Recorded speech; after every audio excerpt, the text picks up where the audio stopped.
ये है दिल्ली दर्पण। मैं मंजुनाथ शिवमोगा कर्नाटक से।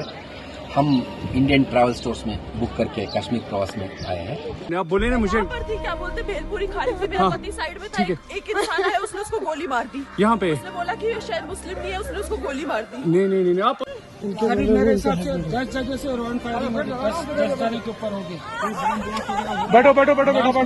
बैठो आराम से बैठो। फायरिंग कर रहे हैं वो लोग, हाँ फायरिंग कर रहे हैं। चोट है मेरे बाजू में, बगल में था। क्या ब्लड कहीं लगा चोट के बेटा?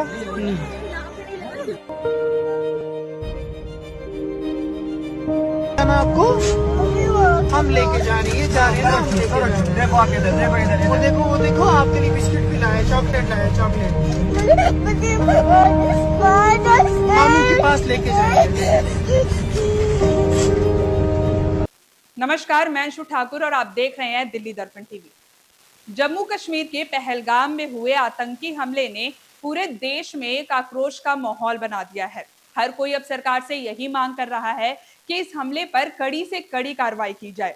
इस हमले में अलग अलग राज्यों के 27 लोगों ने अपनी जान गंवा दी। इस हमले को 6 आतंकवादियों ने अंजाम दिया, जो कि सुरक्षा बल के ही वर्दी में मौजूद थे। चश्मदीदों की माने तो इस हमले को अंजाम देने के लिए पहले तो आतंकवादी सभी का नाम पूछ रहे थे और उसके बाद उन्हें गोली मार रहे थे। और जब दूसरे लोगों को ये बात पता चली तो उन्होंने अपनी जान बचाने के लिए ये कोशिश की कि वो अपना अगर नाम बदल देंगे तो कहीं उनकी जान बच जाएगी। पर आतंकवादियों ने पहले नाम पूछा और जब उन लोगों ने अपना नकली नाम उन्हें बताया तो आतंकवादियों के शक होने पर उन्होंने उनको बोला, जो भी लोग वहां पर मौजूद थे उन्हें बोला कि वो नमाज पढ़कर दिखाए। और जब लोग ये नहीं कर पाए तो आतंकवादियों ने वहां मौजूद सभी लोगों को गोली मार दी, क्योंकि वो हिंदू थे।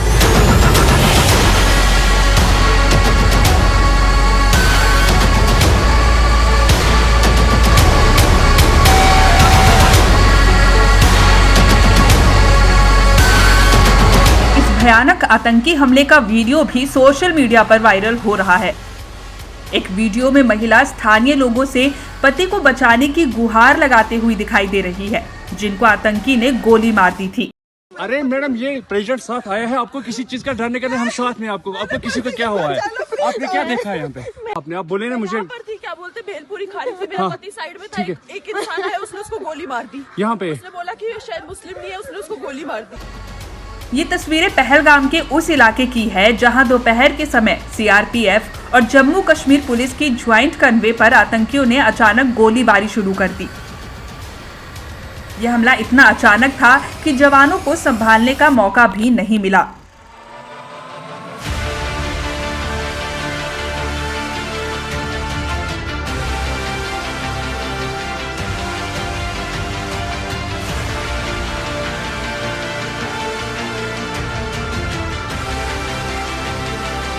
इस हमले के बाद केंद्रीय गृह मंत्री अमित शाह श्रीनगर पहुंचे और प्रधानमंत्री नरेंद्र मोदी सऊदी अरब का दौरा बीच में ही छोड़कर वापस लौटे। प्रधानमंत्री नरेंद्र मोदी ने इस हमले की कड़ी निंदा की और कहा कि जिन लोगों ने अपने प्रियजनों को खो दिया है उनके प्रति मेरी संवेदनाएं हैं। मैं प्रार्थना करता हूं कि घायल लोग जल्द से जल्द ठीक हो जाए। प्रभावित लोगों को हर संभव सहायता प्रदान की जाएगी। इस हमले के पीछे जो भी लोग हैं उन्हें न्याय के कटघरे में लाया जाएगा, उन्हें बख्शा नहीं जाएगा। इसके साथ ही गृह मंत्री अमित शाह भी श्रीनगर पहुंचे। जितने लोगों ने इस हमले में अपनी जान गंवाई उन सबको श्रद्धांजलि दी और हमले में घायल सभी लोगों से मुलाकात भी की। साथ ही ये भी कहा कि अपने इन सभी परिवारों और पूरे देश को मैं विश्वास दिलाता हूं कि बेगुनाह मासूम लोगों को मारने वाले इन आतंकियों को बिल्कुल बख्शा नहीं जाएगा। ग्रैंड मास्टर शितूजी शौर्य भारद्वाज ने इस हमले पर अपना गुस्सा जाहिर करते हुए कहा कि हम भी तुम्हारे घर में घुसेंगे। वंदे मातरम, तुमने घर में घुस के जो किया है ना, अभी तक शांति चल रही थी 2-2.5 साल से। अब सुनोगे तुम्हारे घर में, जैसे तुमने नाम पूछा ना कि तुम हिंदू हो, नाम क्या है, और उसके बाद गोली मारी है, निहत्तों के ऊपर गोली मारी ना।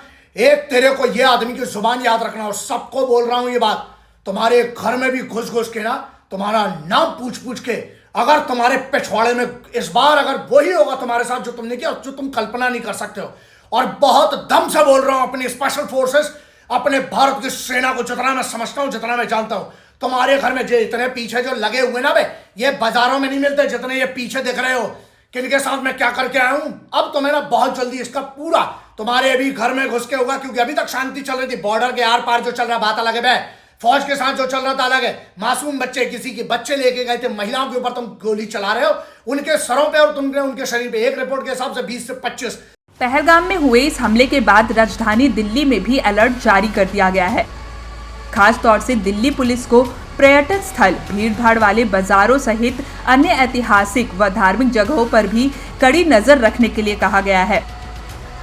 ऐसी जगहों पर निगरानी बढ़ा दी गई है और अतिरिक्त सुरक्षा बलों की तैनाती भी कर दी गई है। वहीं विदेश से आने वाली संदिग्ध कॉल को इंटरसेप्ट करने के भी निर्देश दिए गए हैं, ताकि दहशतगर्दों के नापाक हरकतों का पहले ही पता लगाया जा सके और उनके मंसूबे पर पानी फेरा जा सके।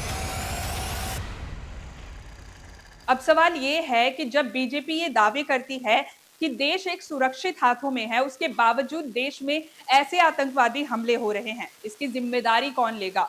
क्या अब लोग अपने ही देश में अपनी मर्जी से घूम नहीं सकते हैं? अब अलग अलग जगह पर लोग इस आतंकवादी गतिविधि को लेकर अपने अपने तरीके से विरोध प्रदर्शन कर रहे हैं, पर क्या इतना काफी है? क्या अब हमें जरूरत नहीं है कि हम उन्हें ऐसा मुंहतोड़ जवाब दें कि वो ऐसे हमले करने से पहले 100 बार सोचे? आपकी इस पर क्या राय है, हमें कमेंट सेक्शन में बताएं और ऐसी और खबरों के लिए देखते रहिए दिल्ली दर्पण टीवी। लेटेस्ट खबरों के लिए सब्सक्राइब करें हमारा YouTube चैनल या फिर लॉग ऑन करें www.delhidarpantv.com। खबरों की कवरेज और विज्ञापनों के लिए संपर्क करें।